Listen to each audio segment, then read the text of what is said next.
Here we're back again with accounting after our break, and what we're doing now is Chapter 5. And in Chapter 5, we of course are going to add something new to our usual equation.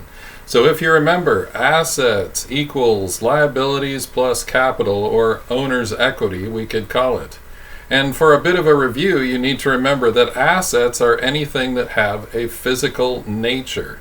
And so they have value in and of themselves. So cash in the bank, it has value, and whatever that cash amount is, that's what it's worth. Things like accounts receivable, I haven't got it yet, but I'm going to receive it in the future. It's coming in. That counts as an asset. So that is cash that I'm going to get in the future. That's accounts receivable. You've got things like office equipment. It's a physical thing. It has value. Or camping equipment. Our book is the Northwest edition, and so our business is all about outdoor camping, all right? So we've seen this several times, camping equipment. So anything that's physical or tangible or has value counts as an asset. All right. Liability, that's something we owe. We owe money to someone else. And really, there's only one thing to put in the liability category until we get much more advanced, and that's accounts payable. It's an account that we have to pay to someone else. It's money going out from us, and so we owe money. So we need to subtract that from our company's value, because our company might have all these values, but if we owe people money, we don't have as much value as we think. Okay? Because we've borrowed money, we have an account that is payable, we have to pay it. So our accounts payable is someone else's accounts receivable. Our accounts receivable is someone else's accounts payable. All right? So you got to sort of commit those to memory. Accounts receivable is an asset, accounts payable is a liability. If we move over here to the owner's equity side, we find that we have an account called capital. Capital simply stands for how much our company is worth. And so our company is worth all of our assets minus what we owe in liabilities, and this is what we own. This is the value of our company. Okay? So our owner's equity, our ownership, is described by our capital account. Now you remember the way the capital account works for the past two chapters is if there's ever something we just put in there, it appears in the capital account. So if we put $10,000 of cash into our business, then we also see $10,000 appears in the capital account. We increase the value of our assets 10,000, so therefore the value of our company goes up 10,000.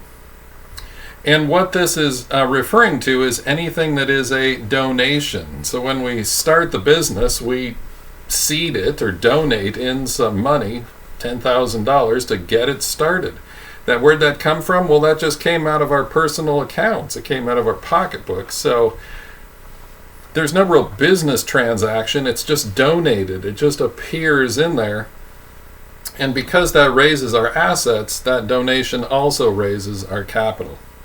If we were to donate a desk or donate a computer or anything that we use in the business that wasn't there before, we just had it and now it's donated into the business, it raises our asset because it's something real, and it also raises our capital account.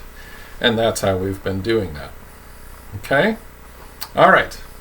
So what's new here is that we're going to segregate out some things from the owner's equity accounts. That's why they're all in the same color here. They're all in purple. And I'm going to talk about how these new accounts are used. They are temporary accounts.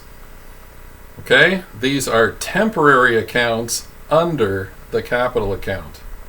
So the three things we're going to do are withdrawals, revenue, and expenses. They are temporary accounts under the capital account. The capital account is permanent.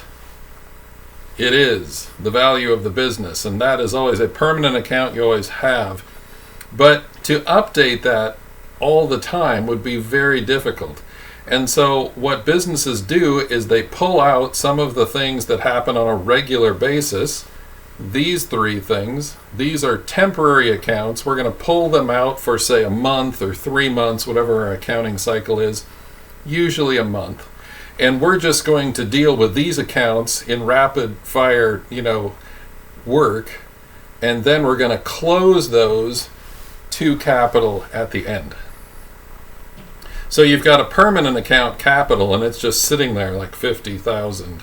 And at the end of the month, we add up all our revenues, we subtract all our expenses, we take out some money so we can live as an owner, and then whatever is left goes into the capital account. And if it's $10,000, that 50,000 goes to 60,000. Or if we lose money, our expenses exceed our revenues. If we lose money, then we subtract 10,000 from the capital account, whatever it happens to be. Okay? So in order to not be messing around with the capital account with all these tiny individual transactions, what we do is we pull out some temporary accounts, and those are under the capital account, and we will at the end close these to the capital account that's permanent. So these are temporary each month is the most common way that things are done. Okay? All right, so what are these three things? First off, there are withdrawals. The owner can simply take money out of the business because that's why they're in the business. They want to make some money. Eat, buy clothes, buy a car, pay your own rent on a house, whatever it is. Owners run a business so that they can make money, so that they can live. Okay? So anytime there is a withdrawal, this is the owner taking out money. Now, of course, if they withdraw money, that's going to lower our assets. Cash is going to go down, and capital is going to go down. But we might do this 10 times in a month, or more, or less. It depends. So we don't want to have things fluctuating all over the place. Instead, if we just use the withdrawal feature, that'll just be a temporary account, and then it also keeps track of all the withdrawals, like how much money did the owner take out. Because if you're just using the capital account, it's mixed in with hundreds and possibly thousands of other transactions, and it's really hard to see. Is the business going bankrupt because it's bad? Is the business going bankrupt because the owner just takes too much money out? So it's nice to have the withdrawal account separate from the capital account and sort of underneath it that says, hey, look, you took out $20,000. Last month you only took out $5,000. Those are the kind of things that you can express to stockholders, investors, the bank if you want to get a loan, any number of things, as well as taxes. So it's very handy to have these things segregated out, taken and put underneath the capital account. So withdrawals are one of those. All right? Next one is revenue. And hopefully you do a lot of these transactions. You want money coming in all the time. For a business person, revenue is the point. It's the good thing that you're trying to do. So what you need to understand is things like rentals or fees are revenue accounts. Now this is one of the hardest things for students to understand because you're always on the consumer side. You've never actually owned a business yet. So when you see fees, you think, oh, fees are bad.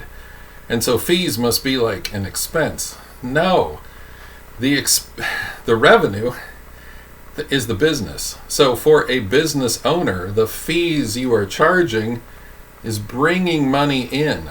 For the business owner, fees are good. That is how you make revenue. That is how you make money. So you've got to commit it to memory, because I'll answer this question to several students every time. Even if I say this, I'm going to keep saying it. Revenue is fees. Fees are revenue. Do you understand? Fees are revenue. I just keep saying it because I want it to be stuck in your head. Fees are revenue. So if you sit there and say, I don't have any revenue account, Mr. Hay, you do. It's the fees. Okay? That's the money coming into your business. Rentals. Normally, if we're consumers, we got to rent something and pay. But if we're the rental business, that's other people paying us. So I rent houses. That's my business. And people pay me rent. I really like that. That's the whole point of the business. That's my revenue account, is rentals. Okay? So their rental fee for renting the house, that's my revenue account.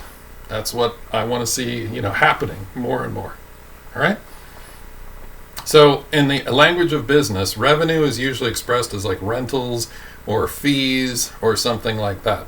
So if you're searching around like, where's the revenue account? It doesn't say revenue. No, it might not. It might just say fees and expect you to know it. Okay. Last one there is expenses.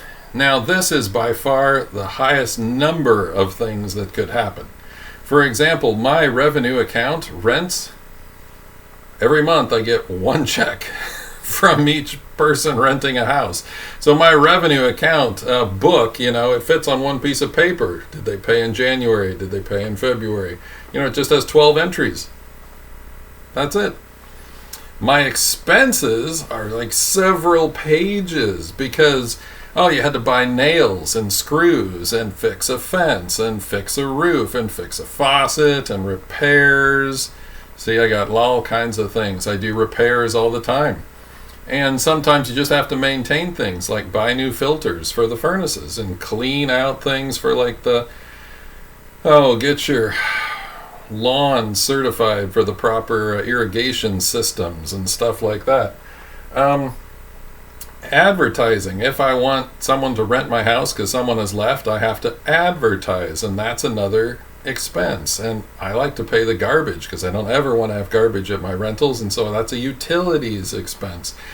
And so this one will just have pages of little thises and that's and things and stuff, and so all those expenses, instead of piling them in and mixing them with all these things in the capital account, it's very useful to just have a page of expenses.